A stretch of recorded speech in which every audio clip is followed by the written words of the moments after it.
여러분, 지금 우리 경제에 아주 기이하고도 무서운 현상이 벌어지고 있습니다. 혹시 눈치채셨나요? 보통 나라 경제가 어려워지면 중앙은행은 돈을 풉니다. 시중에 돈이 돌게 해서 경기를 살리려는 거죠. 한국은행이 금리를 낮추거나 유동성을 공급하면 상식적으로 우리가 체감하는 대출 금리도 내려가야 정상입니다. 그런데 지금은 정반대입니다. 한국은행이 어떻게든 시장을 진정시키려고 돈을 들이붓고 있는데 정작 시장 금리는 미친 듯이 치솟고 있습니다. 금융 전문가들은 이를 두고 금융 발작이라고 부릅니다. 몸의 병이 깊어지면 약을 써도 오히려 몸이 거부 반응을 일으키며 경련을 일으키는 것과 같은 이치입니다. 그 병의 정체는 바로 20조 원 규모의 부동산 PF 폭탄입니다. 오늘은 이 폭탄이 왜 터지기 일보 직전인지, 그리고 우리가 맞이할 2026년은 어떤 모습일지 아주 냉정하고 생생하게 파헤쳐 보겠습니다. 자, 상상해 보세요. 여러분이 살고 있는 아파트 혹은 매일 지나치는 그 화려한 빌딩들이 사실은 거대한 빚더미 위에 아슬아슬하게 쌓아 올린 카드집이라면 어떠시겠습니까? 부동산 PF라는 건 쉽게 말해 땅을 담보로 돈을 빌리는 게 아니라 장차 이 땅에 건물을 지어서 팔면 돈이 남을 거라는 미래의 수익을 담보로 돈을 빌리는 겁니다. 한마디로 종이 위에 약속만 믿고 수천억 원을 빌려주는 거죠. 그런데 이 약속이 깨지기 시작했습니다. 원자재 값은 천정부지로 솟았고 고금리 때문에 이자는 감당할 수 없는 수준이 됐습니다. 물건을 만들어도 사줄 사람이 없는 미분양 사태까지 겹쳤죠. 이제 돈을 빌려준 금융기관들은 겁에 질렸습니다. 한국은행이 돈을 풀어도 은행들은 그 돈을 쥐고 풀지 않습니다. 서로를 못 믿으니까요. 이 불신이 시장 금리를 끌어올리는 겁니다. 피가 돌아야 할 혈관이 꽉 막혀버린 셈이죠. 그런데 왜 우리는 이 지경까지 오게 된 걸까요? 분명히 멈출 수 있는 기회가 있었습니다. 바로 2022년 말 온 나라를 떠들썩하게 했던 둔촌주공 사태와 레고랜드 사태 당시였습니다. 경제학적으로 보면 그때가 바로 썩은 부위를 도려내야 했던 골든타임이었습니다. 부실한 건설사는 망하게 내버려 두고 사업성이 없는 현장은 경매로 넘겨서 거품을 뺐어야 했습니다. 하지만 정부는 다른 길을 선택했습니다. 소위 말하는 인공호흡기를 달아준 겁니다. 50조 원 이상의 자금을 투입해 억지로 숨통을 붙여놨죠. 표면적으로는 시장의 충격을 막기 위한 선택이었다고 하지만 결과적으로는 암덩어리를 더 키우는 꼴이 됐습니다. 이때부터 시장에는 아주 나쁜 신호가 퍼졌습니다. 어차피 사고가 나도 나라가 막아줄 거야라는 도덕적 해이가 만연해진 겁니다. 결국 도려냈어야 할 상처는 골물대로 골마, 이제는 팔다리 전체를 위협하는 수준에 이르렀습니다. 이 여파는 단순히 숫자상의 위기에 그치지 않습니다. 지금 건설 현장에 한번 가보세요. 그야말로 아비규환입니다. 한때는 대한민국 성장의 엔진이었던 건설업이 이제는 실직자를 쏟아내는 공장이 돼버렸습니다. 일감이 증발했습니다.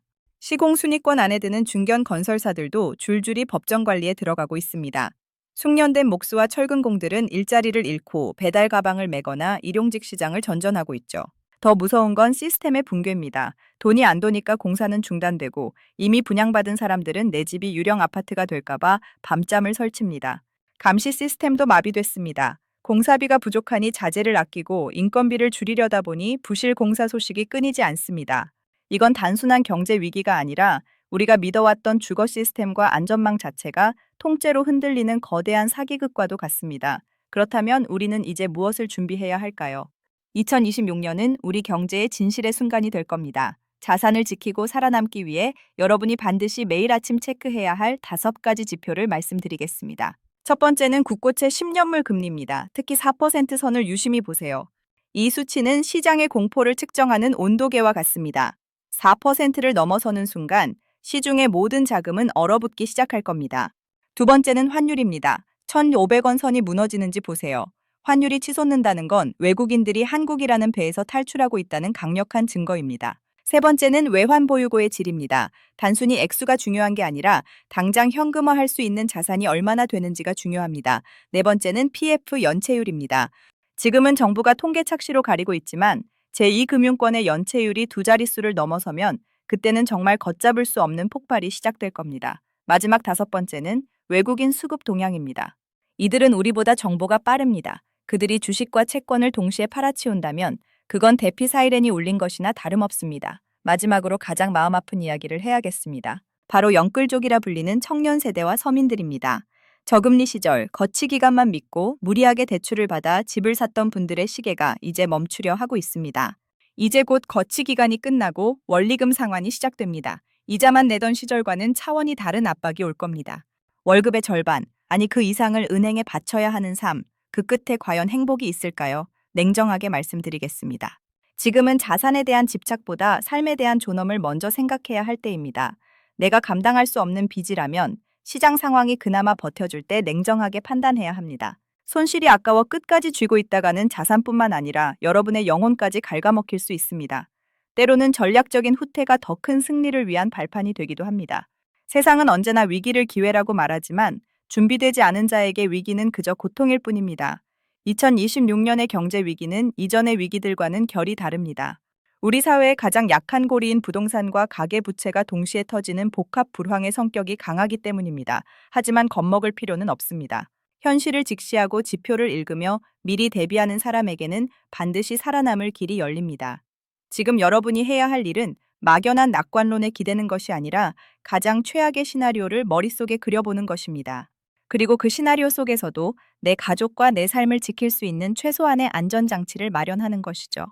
오늘 드린 이 긴 이야기가 여러분에게 때로는 차가운 경고로, 때로는 따뜻한 조언으로 다가가길 바랍니다.